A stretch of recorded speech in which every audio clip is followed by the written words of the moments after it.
20 اونٹوں کو 30 اونٹ کر دیے، پھر 30 اونٹوں کا قرعہ ڈالا، پھر حضرت عبداللہ کے نام کا قرعہ ڈالا، پھر بھی حضرت عبداللہ کا نام نکلا۔ 30 اونٹوں کو 40 اونٹ کر دیا، 10 بڑھاتے بڑھاتے 100 اونٹوں تک پہنچ گئے۔ 100 اونٹوں کے نام کا قرعہ ڈالا، دوسری طرف حضرت عبداللہ کے نام کا قرعہ ڈالا۔ اب جب قرعہ ڈالا تو 100 اونٹوں کا نام نکلا۔ اس عالم صاحب نے فرمایا کہ اللہ تعالیٰ نے یہ بتایا کہ میرے محبوب صلی اللہ علیہ وسلم کے والد ماجد کی یہ قیمت ہے، یہ قدر ہے۔ 10-20 اونٹ قدر نہیں ہے، بلکہ میرے محبوب صلی اللہ علیہ وسلم کے والد ماجد حضرت عبداللہ کی قدر یہ 100 اونٹ ہے۔ اسی لیے حضرت عبداللہ کے بدلے میں 100 اونٹوں کو ذبح کیا جائے تو خواجہ عبد المطلب نے اپنے صاحبزادے حضرت عبداللہ کے بدلے میں 100 اونٹوں کو ذبح کر دیا، قربان کر دیا۔ محمد صلی اللہ علیہ وسلم اسی لیے فرمایا کرتے تھے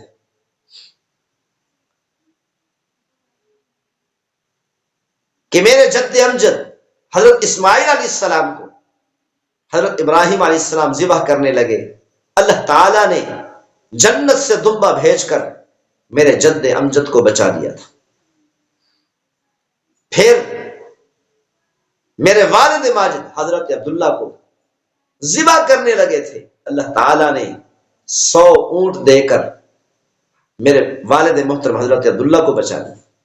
پیغمبر صلی اللہ علیہ وسلم کو 12 سال عمر ہے، خواجہ ابو طالب کیونکہ 8 سال کی عمر میں محمد صلی اللہ علیہ وسلم کے جد امجد حضرت عبد المطلب خواجہ عبد المطلب دنیا سے رخصت ہو گئے۔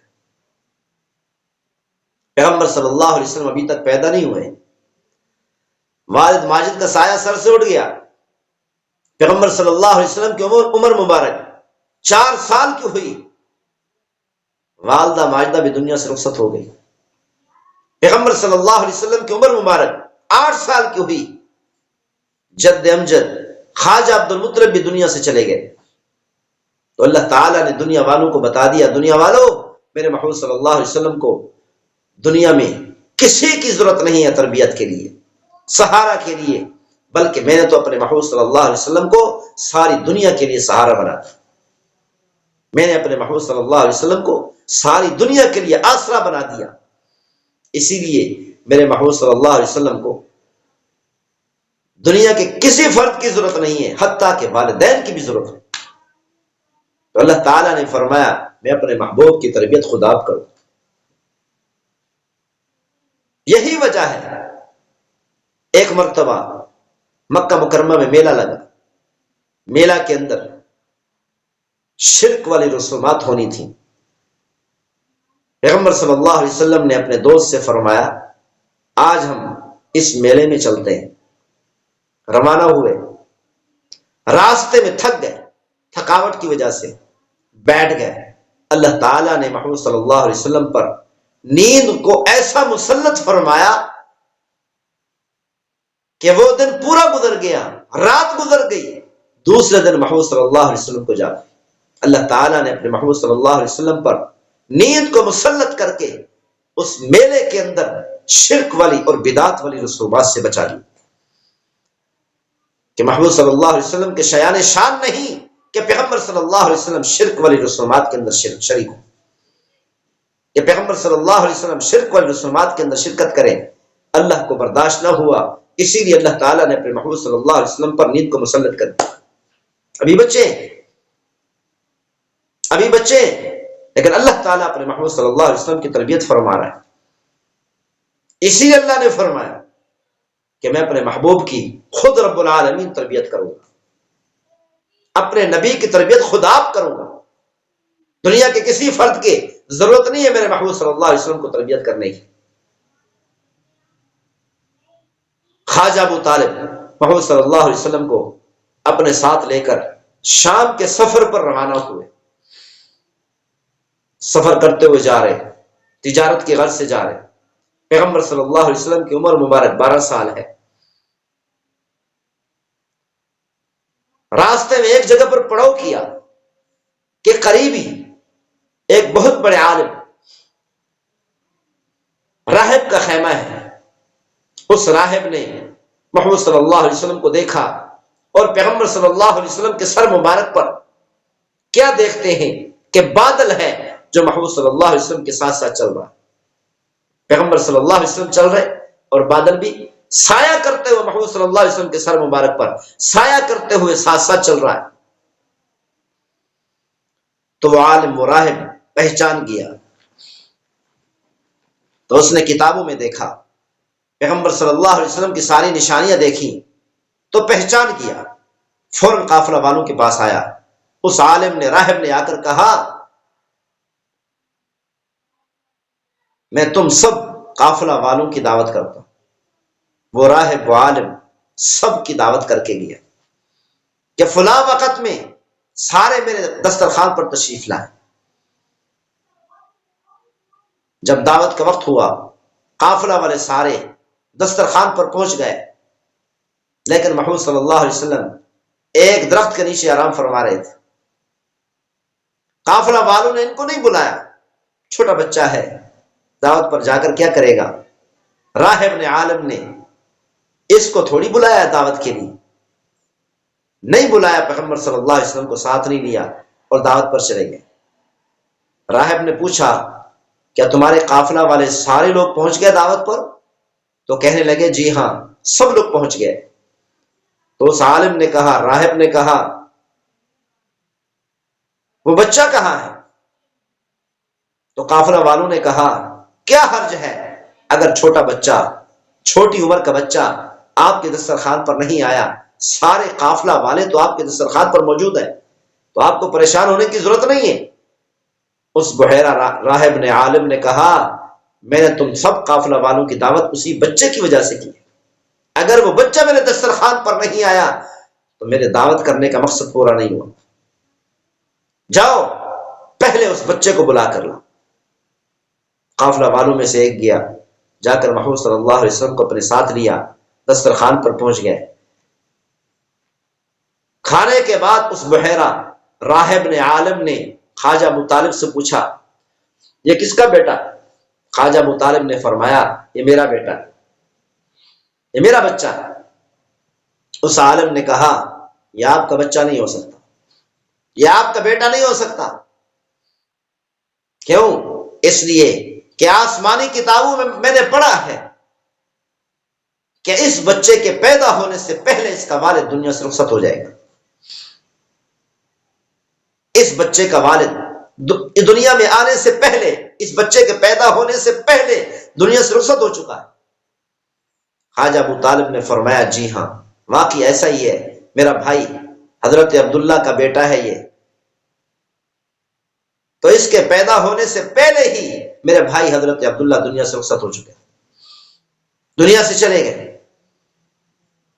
تو اس عالم نے کہا خواجہ ابو طالب سے، محمد صلی اللہ علیہ وسلم کو اپنے ساتھ لے کر شام کی طرف روانہ کبھی نہ ہونا۔ اگر یہودیوں کو پتہ چل گیا کہ یہ آخر الزمان نبی صلی اللہ علیہ وسلم ہے، اللہ تعالیٰ اس کو آخری نبی بنائے گا، نبوت کا تاج اس محمود صلی اللہ علیہ وسلم کے سر پر رکھے گا، تو یہودی ان کو شہید کرنے کی کوشش کریں کہ کہیں یہودی ان کو تکلیف نہ پہنچا، اسی لیے ان کو ساتھ لے کر نہ جانا۔ جیسے ہی خواجہ ابو طالب نے سنا، ڈر گئے، خوفزدہ ہو گئے، فوراً اپنے بھتیجے کو محمد صلی اللہ علیہ وسلم کو ساتھ لیا، مکہ مکرمہ واپس آئے کہ کہیں یہودی لوگ محمد صلی اللہ علیہ وسلم کو تکلیف نہ پہنچا۔ پیغمبر صلی اللہ علیہ وسلم کو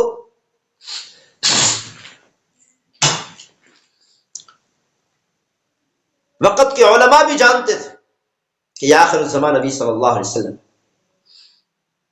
حضرت ابو بکر صدیق رضی اللہ تعالیٰ عنہ تجارت کرنے کی غرض سے، کیونکہ سیدنا ابو بکر صدیق رضی اللہ تعالیٰ عنہ پیغمبر صلی اللہ علیہ وسلم کا کلمہ پڑھنے سے پہلے، مسلمان ہونے سے پہلے مکہ مکرمہ کے بہت بڑے تاجر تھے، ریشم کی 6 دکانیں تھیں، بہت بڑی سیدنا ابو بکر صدیق رضی اللہ تعالیٰ عنہ کی ریشم کی اپنی مارکیٹ تھی، مکہ مکرمہ کے بڑے تاجروں میں شمار ہوتے تھے۔ سیدنا ابو بکر صدیق رضی اللہ تعالیٰ عنہ تجارت کی غرض سے شام تشریف لے گئے۔ ایک راہب سے ملاقات ہوئی، اس راہب نے پوچھا کہاں سے آئے ہو؟ سیدنا ابو بکر صدیق رضی اللہ تعالیٰ نے فرمایا میں مکہ مکرمہ سے آیا ہوں۔ اس عالم نے پوچھا آپ کا نام کیا ہے؟ کہا میرا نام عبداللہ ہے۔ اس عالم نے پوچھا کون سے قبیلے سے ہو؟ تو سیدنا ابو بکر صدیق رضی اللہ تعالیٰ نے فرمایا میں قریش سے ہوں۔ اس راہب کی عمر اتنا زیادہ ہو چکی تھی کہ اس کے ابرو یہ آنکھوں پر آ چکے تھے، دیکھ نہیں سکتے تھے۔ جیسے ہی اس نے سنا اس کا نام عبداللہ ہے، مکہ مکرمہ سے آیا ہے، قریش سے ہے، تو وہ خوش ہو گیا اور جلدی سے اپنی ابرو اوپر اٹھائیں اور دیکھنے لگا۔ سیدنا ابو بکر صدیق رضی اللہ تعالیٰ عنہ کی زیارت کی۔ زیارت کرنے کے بعد کہنے لگے کیا آپ کے پیٹ پر میں ایک نشان ہے دیکھ سکتا ہوں؟ سیدنا ابو بکر صدیق رضی اللہ تعالیٰ نے فرمایا ٹھیک ہے آپ دیکھ لیں۔ بڑے باحیا تھے، شرمندہ ہونے لگے، لیکن فرمایا یہ عالم ہے، آخر کوئی وجہ ہوگی کہ جس کی وجہ سے یہ کہہ رہے ہیں، مطالبہ کر رہے ہیں۔ تو فرمایا دیکھ لو۔ کپڑا اٹھایا، تل کا نشان دیکھا پیٹ پر۔ اس راہب نے کہا میں اللہ کا شکر ادا کرتا ہوں، میں نے اللہ سے دعا مانگی تھی اے میرے پروردگار، آخر الزمان نبی صلی اللہ علیہ وسلم کی اگر زیارت میرے نصیب میں نہیں ہے تو اس کے یاروں میں سے کسی یار کی زیارت کرا دینا، اس کے صحابہ میں سے، اس کے خلفاء میں سے کسی خلیفہ کی زیارت کرا دینا۔ آج میں اللہ کا شکر ادا کرتا ہوں کہ اس پروردگار نے آخر الزمان نبی صلی اللہ علیہ وسلم کے ایک دوست، ایک خلیفہ کی زیارت مجھے کرا دی۔ تو اس عالم نے کہا اب جب واپس جاؤ گے مکہ مکرمہ میں ایک نوجوان نے نبوت کا اعلان کیا ہوگا، آپ کے جانے تک وہ نبوت کا اعلان کر چکا ہوگا اور تم اس نوجوان نبی کے پہلے خلیفہ بنو گے۔ سیدنا ابو بکر صدیق رضی اللہ تعالی عنہ تشریف لائے، مکہ مکرمہ پہنچے، سامان رکھتے ہی فوراً پیغمبر صلی اللہ علیہ وسلم کے دروازے پر پہنچے، پیغمبر صلی اللہ علیہ وسلم کی زیارت کی۔ پیغمبر صلی اللہ علیہ وسلم نے سیدنا ابو بکر صدیق رضی اللہ تعالی عنہ کو نبوت کی دعوت دی، اسلام کی دعوت دی، اللہ تعالیٰ کی توحید کی دعوت دی۔ سیدنا ابو بکر صدیق رضی اللہ تعالی عنہ نے فوراً ہی کلمہ پڑھ کر مسلمان، فوراً ہی قبول کر لیا دعوت، کوئی سوال نہیں کیا، کوئی اعتراض نہیں کیا۔ باقی دنیا کے جتنے لوگوں نے، جتنے صحابہ اکرام نے پیغمبر صلی اللہ علیہ وسلم کا کلمہ پڑھا، ہر کسی نے پیغمبر صلی اللہ علیہ وسلم سے دلیل مانگی، لیکن محمود صلی اللہ علیہ وسلم کے سامنے جب سیدنا ابو بکر صدیق رضی اللہ تعالی عنہ ہے، پیغمبر صلی اللہ علیہ وسلم نے سیدنا ابو بکر صدیق رضی اللہ تعالی عنہ کو اسلام کی دعوت دی۔ سیدنا ابو بکر صدیق رضی اللہ تعالی عنہ نے دعوت سنتے ہی فوراً قبول کر لیا، کلمہ پڑھ کر مسلمان ہو گئے، پیغمبر صلی اللہ علیہ وسلم سے کسی دلیل کا مطالبہ نہیں کیا۔ کئی دنوں کے بعد سیدنا ابو بکر صدیق رضی اللہ تعالی عنہ پیغمبر صلی اللہ علیہ وسلم کے ساتھ بیٹھے، عرض کرنے لگے یا رسول اللہ، باقی لوگوں نے آپ سے دلیل مانگی، میں نے بغیر کسی دلیل کے آپ کی نبوت کی تصدیق کی، مجھے کوئی ایک دلیل تو دے دیں، میرا دل چاہتا ہے۔ محمد صلی اللہ علیہ وسلم نے فرمایا جب تو شام میں تجارت کرنے کے لیے گیا تھا، ایک راہب آپ سے ملا تھا، اس راہب کی باتیں کیا میری نبوت کی دلیل نہیں؟ سیدنا ابو بکر صدیق رضی اللہ تعالیٰ عنہ حیران ہو گئے، یا رسول اللہ آج تک میں نے کسی کو یہ بات نہیں بتائی، میرا اللہ جانتا ہے یا میں جانتا ہوں کسی فرد کو، کسی انسان کو میں نے آج تک یہ بات نہیں بتائی۔ آپ کو کیسے پتا چلا؟ محمد صلی اللہ علیہ وسلم نے فرمایا ادھر تمہاری آپس میں باتیں ہو رہی تھی، ادھر اللہ تعالیٰ نے مجھے خبر دے دی تھی، جبریل علیہ السلام کو بھیج کر مجھے بتا دیا تھا کہ ابو بکر کو وہ ایک عالم اس طرح کی باتیں کر رہا ہے۔ جس پروردگار کا میں نبی ہوں، جس پروردگار کی طرف میں تمہیں بلا رہا ہوں، اسی پروردگار نے حضرت جبریل علیہ السلام کو بھیج کر مجھے بتا دی۔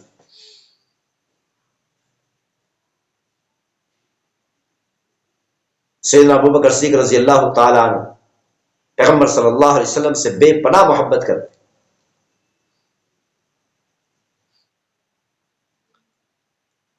کلمہ پڑھا، دوڑ لگا دی مسجد حرام کی طرف، بیت اللہ کی طرف،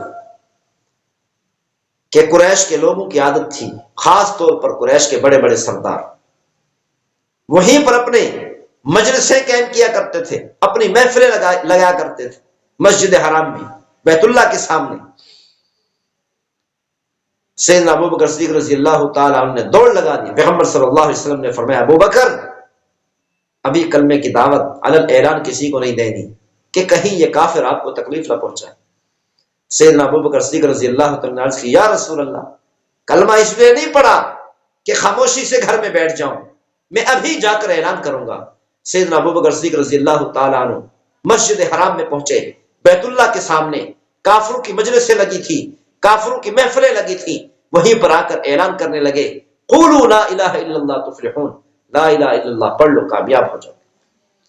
تو کافر سارے سیدنا ابو بکر صدیق رضی اللہ تعالی عنہ پر ٹوٹ پڑے۔ روایات میں آتا ہے سیدنا ابو بکر صدیق رضی اللہ تعالی عنہ کو اتنا مارا، اتنا مارا، اتنا مارا، روایات میں آتا ہے کہ سیدنا ابو بکر صدیق رضی اللہ تعالی عنہ کا پورا جسم سوج گیا، پورے جسم پر ورم آ گئی، حتیٰ کہ ان کے ناک اور آنکھیں بھی نظر نہیں آ رہی تھی۔ منہ پر اتنا مارا کہ سیدنا ابو بکر صدیق رضی اللہ تعالی عنہ کا چہرہ مبارک نظر نہیں آ رہا تھا، ناک، آنکھیں اور منہ یہ سب برابر ہو چکے۔ 3 دنوں تک ہوش نہیں آیا، 3 دنوں تک بے ہوش رہ گئے۔ والدہ دودھ کا پیالہ لے کر اپنے بیٹے سیدنا ابو بکر صدیق رضی اللہ تعالی عنہ کے ساتھ بیٹھی کہ میرے بیٹے کو افاقہ ہو، بے ہوشی ختم ہو، میرا بیٹا پتہ نہیں کس وقت ہوش میں آئے گا، میں اپنے بیٹے کو، اپنے صاحبزادے کو دودھ پیش کروں۔ انتظار کرتے کرتے 3 دن گزر گئے، 3 دنوں تک سیدنا ابو بکر صدیق رضی اللہ تعالیٰ عنہ کو ہوش نہیں آیا۔ 3 دنوں کے بعد ہوش آیا۔ والدہ نے، والدہ کی محبت تھی، والدہ کی ممتا کی محبت تھی، پیار تھا، والدہ نے دودھ کا پیالہ اپنے صاحبزادے سیدنا ابو بکر صدیق رضی اللہ تعالیٰ عنہ کے سامنے پیش کیا۔ سیدنا ابو بکر صدیق رضی اللہ تعالیٰ نے فرمایا ماں سب سے پہلے مجھے یہ بتاؤ میرے محبوب کا کیا حال ہے؟ میرے محبوب کو تو کسی نے تکلیف نہیں پہنچائی۔ والدہ کہنے لگی جس کی وجہ سے تجھے اتنی تکلیف پہنچی ہے، 3 دنوں سے بے ہوشی کے عالم میں ہے، پورے جسم پر ورم ہے، ورم ختم ہونے کا نام نہیں لے رہی، مرنے کے قریب ہو گیا تھا، ہم نے تو ہاتھ جوڑ لیے تھے، ہم نے تو سوچا تھا اب نہیں بچتے، اللہ نے بچا لیا، اور اب بھی اسی محمد صلی اللہ علیہ وسلم کا نام لیتے ہو جس کی وجہ سے آپ کو اتنی تکلیف پہنچائی گئی۔ سیدنا ابو بکر صدیق رضی اللہ تعالیٰ نے رو کر کہا اما جان اگر آپ مجھے تکلیف میں نہیں دیکھنا چاہتی، اگر آپ مجھے سکون پہنچانا چاہتی ہیں تو مجھے یہ بتاؤ میرے محبوب کا کیا حال ہے۔ مجھے سکون اس وقت تک نہیں ملے گا جب تک میں اپنے محبوب کی زیارت نہیں کروں گا۔ اپنی والدہ سے کہا دودھ پینے سے پہلے یہ دودھ مجھ پر اس وقت تک حرام ہے جب تک میں اپنے محبوب کی زیارت نہیں کروں گا، مجھے لے چلو۔ کئی لوگ سیدنا ابو بکر صدیق رضی اللہ تعالیٰ کو پکڑ کر لے چلے۔ جب محبوب صلی اللہ علیہ وسلم کے سامنے گئے، پیغمبر صلی اللہ علیہ وسلم کو معلوم ہوا ابو بکر کو لے کر آ رہے ہیں۔ پیغمبر صلی اللہ علیہ وسلم ابو بکر کا استقبال کرنے کے لیے کھڑے ہو گئے۔ محمد صلی اللہ علیہ وسلم نے فرمایا آؤ ابو بکر۔ پیغمبر صلی اللہ علیہ وسلم نے اپنے دوست سیدنا ابو بکر صدیق رضی اللہ تعالیٰ عنہ کو پکڑ کر سینے سے لگا لیا۔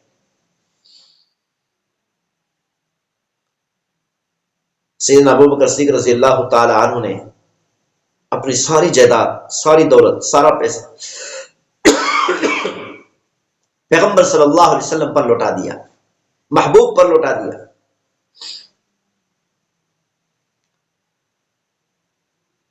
بالآخر 1 روپیہ بھی اپنے پاس نہیں رکھا۔ پیغمبر صلی اللہ علیہ وسلم کے بہت زیادہ معجزات ہیں۔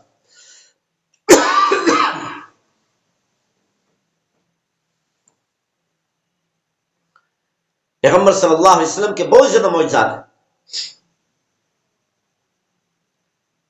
کہ اللہ تعالیٰ نے اپنے محبوب صلی اللہ علیہ وسلم کو وہ ساری صفات عطا کی جو 1,24,000 انبیاء علیہ السلام کو عطا کی تھی۔ 1,24,000 انبیاء علیہ السلام میں سے ہر صفت، جو خاص صفت اللہ تعالیٰ نے ایک ایک نبی کو دی تھی، وہ ساری صفات اللہ نے اپنے محبوب میں رکھی۔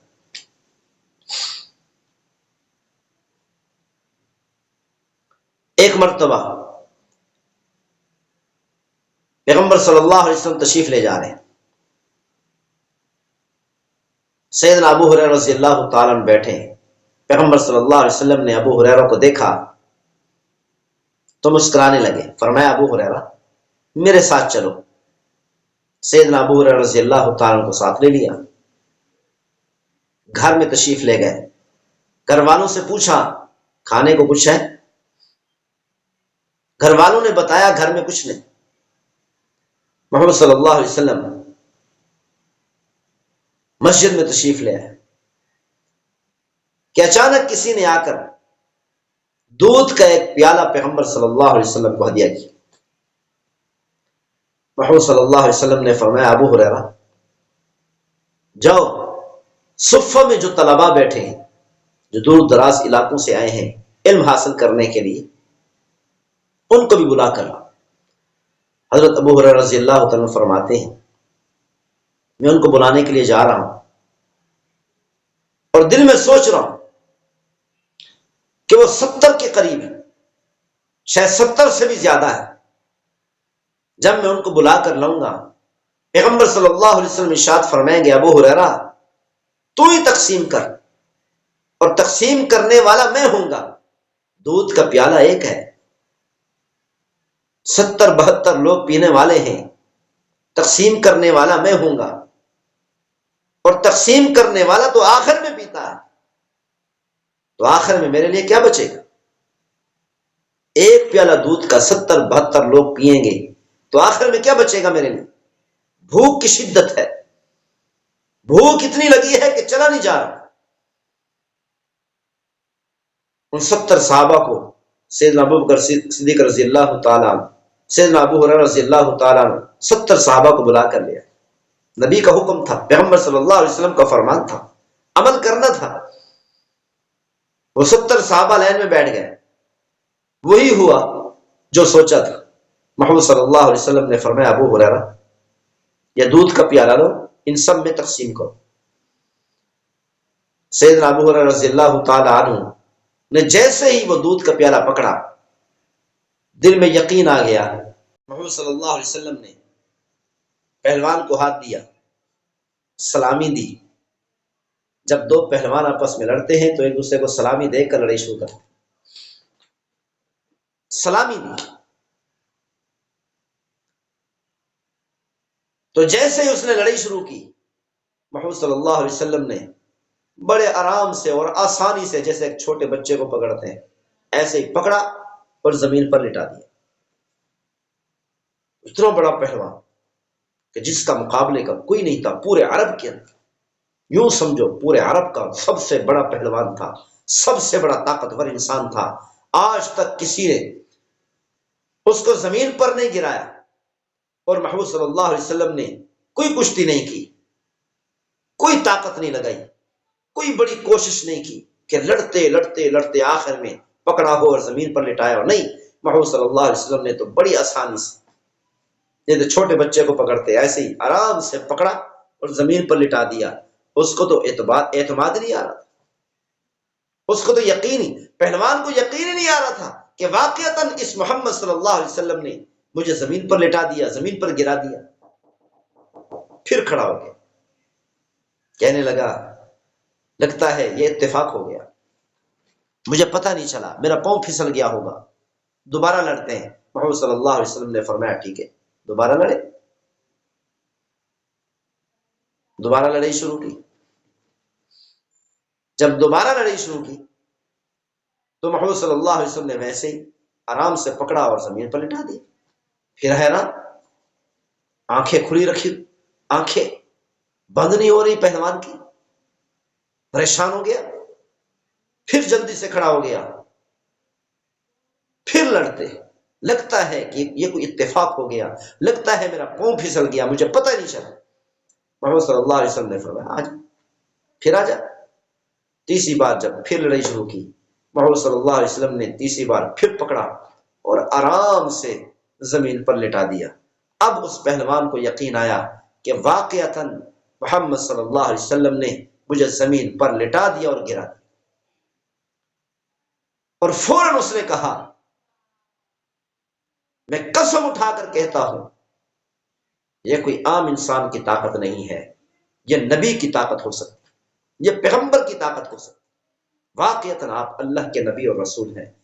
ہاں جی، جیسے ہی کھڑا ہوتا آیا ویسے ہی نبی صلی اللہ علیہ وسلم کا کلمہ پڑھتا آیا، اشہد ان لا الہ الا اللہ واشہد انک رسول اللہ، کلمہ پڑھ کر مسلمان ہو۔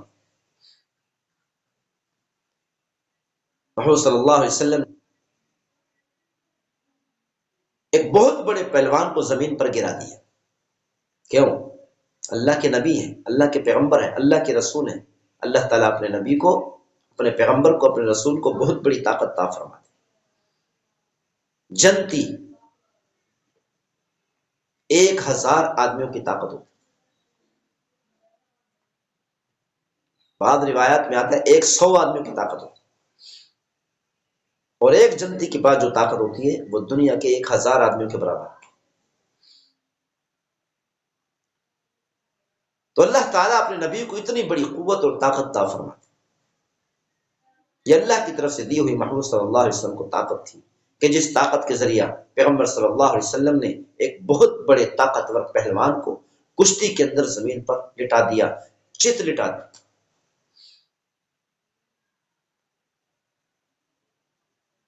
تو بہرحال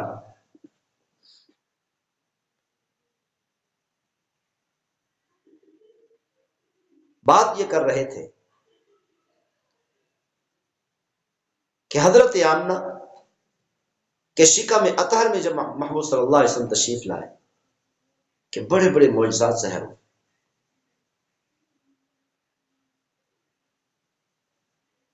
کہ حضرت آمنہ فرماتی ہیں جب میں پتھروں پر چلتی تھی تو وہ پتھر موم ہو جاتے تھے، ریشم بن جاتے تھے، میرے پاؤں کو پتھر چبھتے نہیں تھے۔ جب سے یہ بچہ میرے شکم اطہر میں آیا، میں جب درختوں کے پاس سے گزرتی ہوں، درختوں کے اندر سے آوازیں آتی، دیواروں کے پاس سے گزرتی ہوں، دیواروں کے اندر سے آوازیں آتی، درختوں کی ٹہنی ٹہنی پتے پتے سے آوازیں آتی، پتھروں کے پاس سے گزرتی ہوں، پتھروں سے آوازیں آتی، حتیٰ کہ بیت اللہ کے پاس سے گزرتی ہوں، بیت اللہ کی دیواروں سے آوازیں آتی۔ حضرت آمنہ نے ایک مرتبہ ایک بہت بڑے عبادت گزار عالم سے پوچھا، جو تورات انجیل زبور کا عالم تھا، کہ اس کی کیا وجہ ہے، میں تو پریشان ہوں، یہ کیسی آوازیں ہیں؟ تو اس عالم نے کہا آمنہ آپ کو مبارک ہو، آپ کے شکم اطہر میں کوئی عام بچہ نہیں ہے، بلکہ آخر الزمان نبی صلی اللہ علیہ وسلم ساری دنیا کے سردار نبی ہیں۔ جب آپ درختوں کے پاس سے گزرتی ہیں، یہ درخت آپ کو سلامی پیش کرتے ہیں، دیواروں کے پاس سے گزرتی ہیں، یہ دیواریں آپ کو سلامی پیش کرتی ہیں، کہتے ہیں الصلاۃ والسلام علیک یا رسول اللہ۔ جب آپ چٹانوں کے پاس سے گزرتی ہیں، چٹانوں سے آوازیں آتی ہیں الصلاۃ والسلام علیک یا رسول اللہ، حتیٰ کہ بیت اللہ کی دیواروں کے پاس سے گزرتی ہیں، بیت اللہ کی دیواروں سے بھی آوازیں آتی ہیں الصلاۃ والسلام علیک یا رسول اللہ۔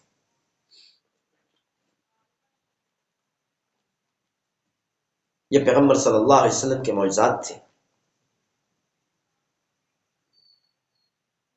تو آخر میں آپ سے عرض کرتے ہیں آج کل کے موجودہ حالات کے بارے میں۔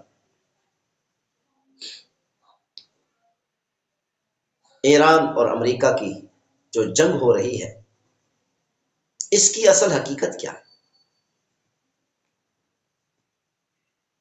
یہ دراصل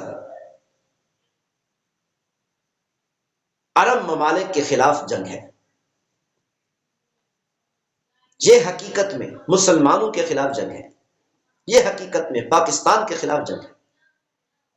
اس وقت پوری دنیا میں کفریہ طاقتیں ڈر رہی ہیں تو صرف پاکستان کے ایٹم سے ڈر رہی، خوف زدہ ہے، پاکستان کی طاقت کو ختم کرنا چاہتے ہیں، قوت کو مٹانا چاہتے ہیں۔ آج پوری امت مسلمہ ایران کے ساتھ کیوں ہے؟ اس وجہ سے نہیں ہے کہ ایران حق پر ہے، اسلامی ملک ہے، پوری امت مسلمہ کو معلوم ہے کہ یہ رافضی لوگ ہیں، لیکن ایران کا ساتھ کیوں دے رہے؟ صرف اس وجہ سے کہ یہ ایران اسرائیل اور امریکہ کے مقابلے میں۔ اسی لیے ایران کو چاہیے کہ بہانے بنا کر عرب ممالک پر حملے نہ کرے۔ امریکہ جان بوجھ کر عرب ممالک کے اندر اپنا اسلحہ بھیج رہا ہے، عرب ممالک کی زمین کو استعمال کر رہا ہے تاکہ ایران انہیں عرب ممالک پر حملے کرے۔ اسی لیے سعودی عرب نے بھی کہہ دیا ایران سے کہ خبردار، تو نے قطر پر حملہ کیا، وہاں پر آگ جل رہی ہے، لیکن ہمارے پاس دفاعی قوت ہے، دفاعی طاقت ہے، خبردار سعودیہ پر حملہ نہ کرنا۔ اور اسی طرح پاکستان نے بھی کہہ دیا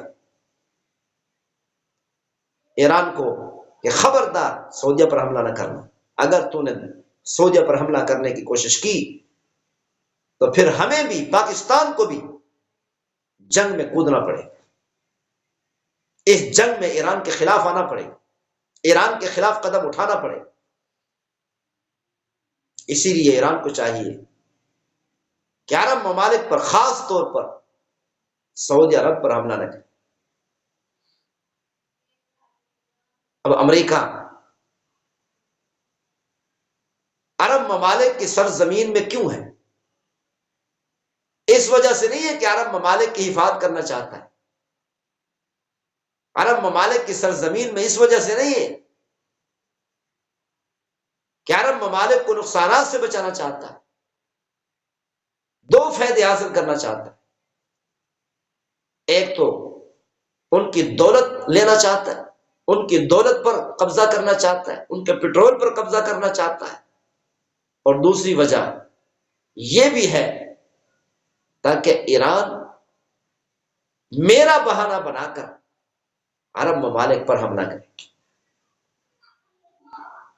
مسلمانوں کو ختم کیا جائے، مسلمانوں کا خاتمہ کیا جائے۔ تو اسی لیے پوری امت مسلمہ کو خبردار ہونا چاہیے اس وقت کہ آج دنیا کی کفریہ طاقتیں سازشیں کر کے، خطرناک منصوبے بنا کر پاکستان کو، پوری دنیا کے مسلمانوں کو نقصان پہنچانا چاہتے ہیں، خاص طور پر عرب ممالک اور پاکستان۔